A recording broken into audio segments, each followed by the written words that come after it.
Welcome to another edition of Crime News with Mark Solomon. It's Friday, July 9, 2021, and today we've got a two-parter. I'm going to talk a little bit about the Lori Vallow case, a couple quick thoughts there, and then I'm going to move into the missing 5-year-old girl, Summer Wells. Stay tuned.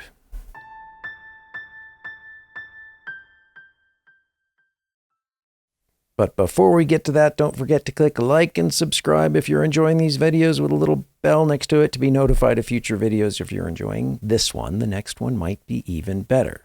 You never know. Okay, so let's talk a little bit about the Lori Vallow case. I've gotten a lot of comments about how Alex Cox was involved in the cult, how he was the muscle, how he probably he actually did commit the murders for Lori, how somebody else was in the car with Alex Cox when he allegedly shot at Tammy Daybell. That one's not proven. It's not admitted, so I am going to say allegedly.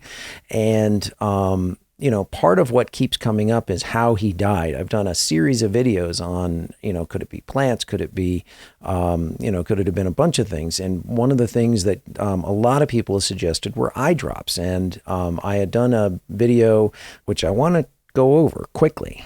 This is an article about how pulmonary embolism is the leading cause of ophthalmic surgical mortality. Now, I don't think there's any evidence or any suggestion that Alex Cox died after having any sort of eye surgery, but this thread got me looking, and what I did find, somebody had suggested a glaucoma medicine, and so I started reading, and I found this article, and it talked about how this Ganfort is a blinding drug to the physician.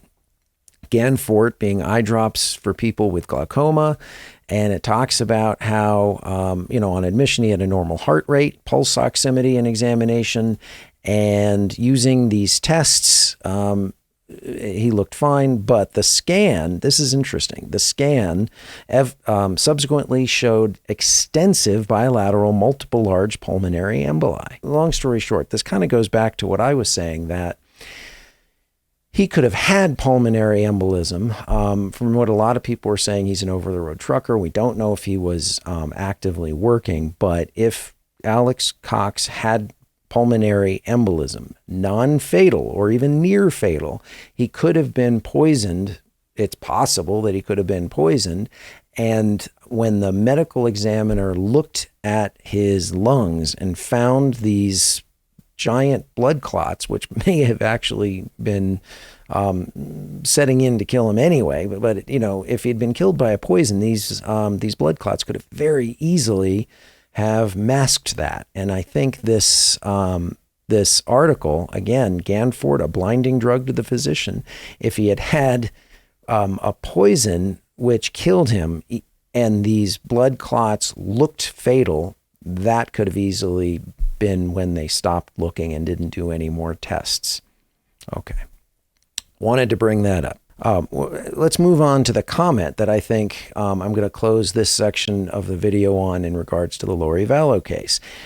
Steve LePeters, he wrote this about 2 hours ago, and he says, I'm going to read some of it. I find it rich that Lori in one of her text messages complained that she was worried that Charles was planning to kill her so he could take the insurance money, when all along it was her plan to kill Charles, take all of his insurance money, only to find out later that when she tried to make a claim with the insurance company, Charles had recently changed the beneficiary to his sister so that his sister could ensure that the kids were provided for. Part of me feels like, and I'm reading, this is not my thoughts, part of me feels like she killed the kids because she wanted the money all to herself, and she was angry that the kids would be getting the money from Charles' sister, and she was cut out of the loop altogether. She's not insane. She's downright manipulative and evil, a swath of destruction and wake and everything in her path. So interesting, pretty stark that he knew something was going on and he didn't want her to benefit from his death, but he wanted his kids to be taken care of. Fascinating. Okay. Let's talk about today's main subject, which is Summer Wells. Summer Wells is a 5-year-old girl who went missing June 15. That's almost a month ago. We'll call it 3.5 weeks. And when we look at the investigation here, This is an article from July 6th, so this is a couple weeks after the disappearance. And, little girl, 5 years old, they've got billboards, they've got all sorts of investigations. They're really looking for this little girl. And it says here she was reported missing June 15. An Amber Alert was issued the next day. These are the pictures that were put out at the time. And here, TBI, which is the Tennessee Bureau of Investigation, said that as of this date, there had 730 tips coming in about an hour and a half ago. That's blossomed up to 870 tips. And absolutely none of them have resulted in anything useful. Interesting. I'm getting the ads for tetrodotoxin.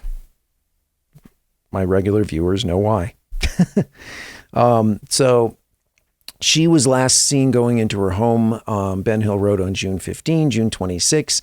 They identified, this is the only lead I think that's been publicized, a red truck, a 2000 or a 1998 to 2000 maroon red Toyota Tacoma with a full bed ladder truck, white buckets in the truck bed, seen in the area of Beach Creek Road and Ben Hill Road in the late afternoon to early evening on either June 14, the day before she was seen, or on June 15, the last day she was seen.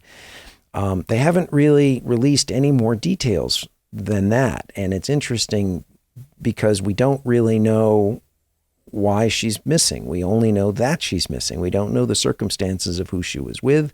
Did she go out on her own, 5-year-old girl, like playing in the yard? We have no earthly idea. And this is an article, and all the web articles that I'm referring to will all have links in the description so you can read them yourself.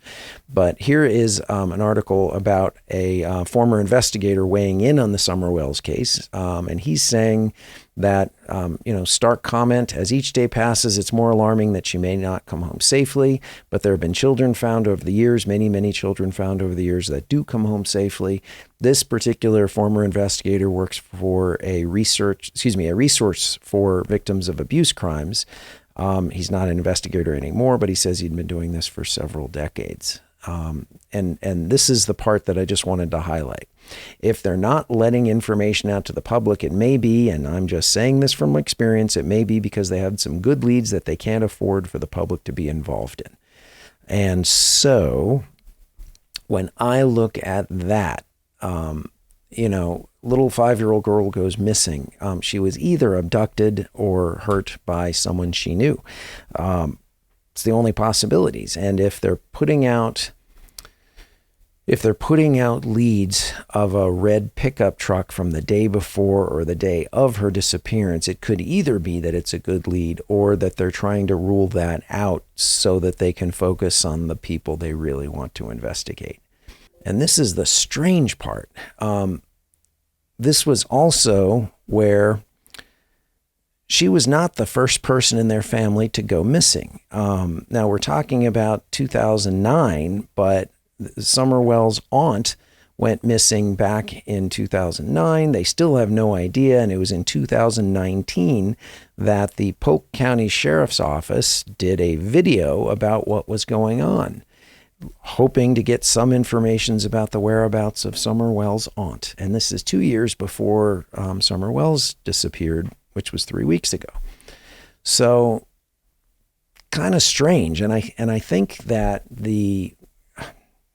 if there's a parallel, and the reason I did these two cases together is because in the Lori Vallow Chad Daybell case, if I just throw up here the there was a timeline of deaths in the Lori Vallow case that went back months before the disappearance of JJ and Tylee. And when we look at, again, the swath of death and destruction that appear to have followed in the wake of Lori Vallow, this Summer Wells case has a parallel that somebody else in the family went missing, 11, 12 years before Summer Wells. So hopefully they find her. Hopefully she's okay. But again, if they're not releasing details other than just, a truck that was in the area the day before the day of the disappearance, but they have not released any details about who she was with at the time, what she was doing, We don't really know too much more than that. But again, my hope is they find her. Let's see what happens. I'll keep this one on my notepad and we'll revisit it in the future. So that's what I've got for today. If you've got any thoughts, comments, issues, love to hear them in the comments. You can always tag me on Twitter. And thank you so much for watching. I really appreciate all the involvement from all the viewers. More the better. Thank you again.